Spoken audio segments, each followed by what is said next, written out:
This is Becky with Icing on Top Becky's Cakes, and today we're going to make this vase of flowers cake that has the illusion of it being suspended above the sugar vase. In my previous two tutorials, we learned how to make the structure for this, and I showed you how to do the metal rod structure and then how to make the sugar vase. And now that we have those two things, we can go ahead and start making the actual cake. So first, we're going to make sure that it is all wrapped in tin foil up into the last nut that we placed up on top. Now, the reason why we don't want to put the tin foil beyond that is because we won't be able to put the next cake board, the wooden cake board, and then screw that down with the final nut because it won't screw if there's tin foil there. So on the part that's covered, we're going to cover that with some green buttercream. And I'm just going to pipe it up because that makes it a lot easier to place on there. And then I'm just going to kind of smooth it out.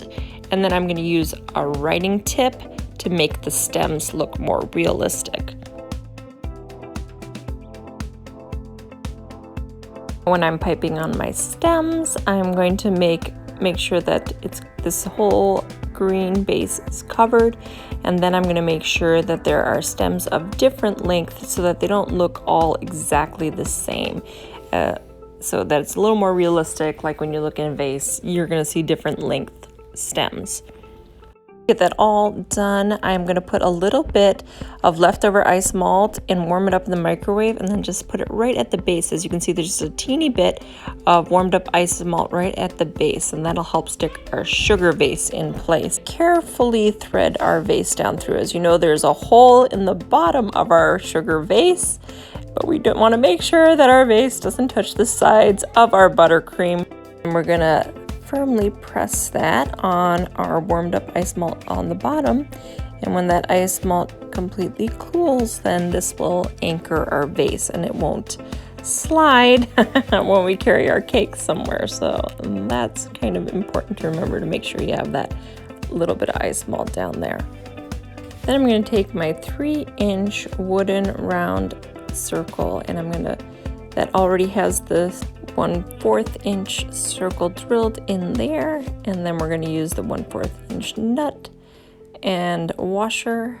So I place the washer on first, and then I tighten that nut, or drop it, one or the other. Tighten it really all the way down, and I want it super snug so that wooden circle will not budge. And that way our cake won't be wiggling anywhere as we move it where we want to. It should be nice and snug. Now, before we finish putting the cake on, we want to make sure we cover this entire area with that tinfoil tape. And that tinfoil will keep it completely food safe. So have a 6-inch round cardboard cake circle. And that was just in case I wanted to be able to easily lift off the cake. So I'm placing that down after I put some buttercream to help glue it to the wooden board. The wooden board's going to obviously stay there, but if you want the option of easily lifting off the cake, then this cake board is going to be easier to lift off. I have a 6-inch cake dome that I used the Wilton 6-inch ball dome, and I just used the half of it. And first I'm obviously going to cover this. Almost forgot to do that after I mentioned it. We want to make sure it's all food safe before we put our cake on there. There, we're going to make sure that we get it right in the center of the cake, and that your cake is leveled on the bottom, and just press it down, and then you can fill in any gaps with the buttercream. We're just going to cover this entire dome with some green buttercream, and that way if anything is peeking through, it won't be the cake, it'll be the greenery, so that'll work out for us. Hydrangeas, I'm going to use the Wilton 1B tip, and it is like a large almost closed star tip there. I'm going to put down some pink first, and I'm just doing a very thin layer of the pink. I only want a hint of it. I want mostly to have this lovely blue color come through. And the blue, I just use a little drop of regal purple, and then royal blue. Just a little drop of either, mix those together, and I made this lovely periwinkle-like color. And oh yeah, the pink is deep pink. I obviously only used a little drop. And some white buttercream I'm just going to plop in there just a little bit to add some contrast to those colors.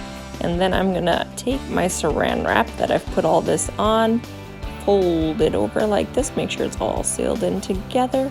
And I'm going to twist the end. It's going to twist the end really good so that no buttercream comes out. I'm going to use my scissors on this end to make sure that I have all the colors coming through when I pipe. I'm going to place that right into my piping bag, and then I'll be able to pipe out some great hydrangeas here. And this buttercream that we've already put on will help this stick to the side. So we're just going to pipe and then pull away. Pipe, let it build, and pull away. And this really makes some really beautiful hydrangeas. I love the different colors coming through. If you've ever seen the hydrangeas in person, sometimes they'll have those pinks and blues in there, and I just wanted to go for all those different colors and a lovely spring floral look here. So we're all getting ready for spring here, even though we're in the dead of winter. We like to be prepared.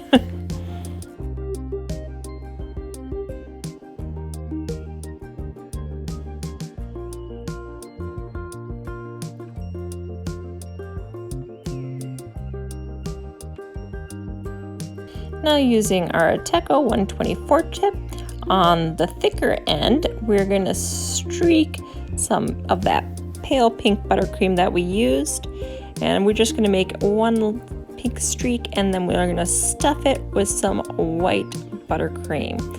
So white's going to be the predominant color here, and we're just going to fill that up. Then we're going to shake it down in our bag after we have all that buttercream in there.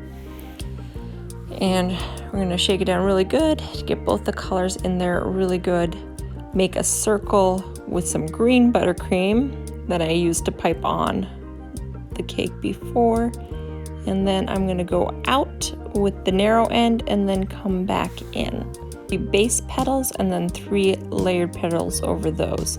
So we're going leading with the narrow end and going straight out and then coming back in and making sure that the thick pink end stays on the inside.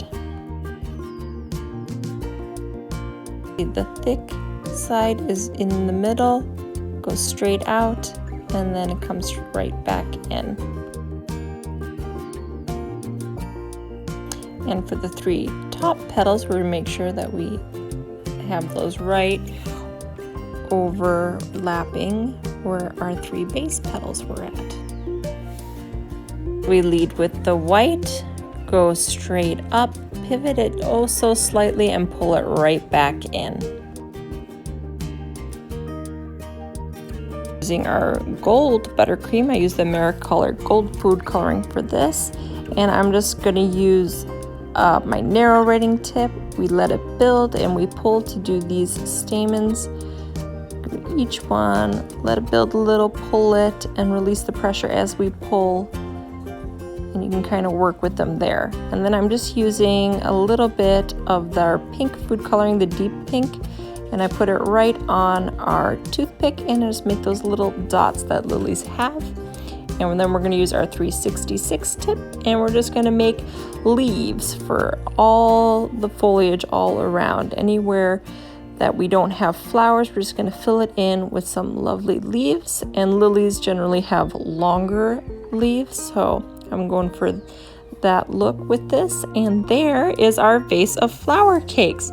Thank you so much for joining us today, and if you want to check out the first 2 tutorials, just check them out on my channel. How to build the structure with the threaded metal rod, and then how to make a sugar vase, and those are a lot of fun. Please subscribe to my channel.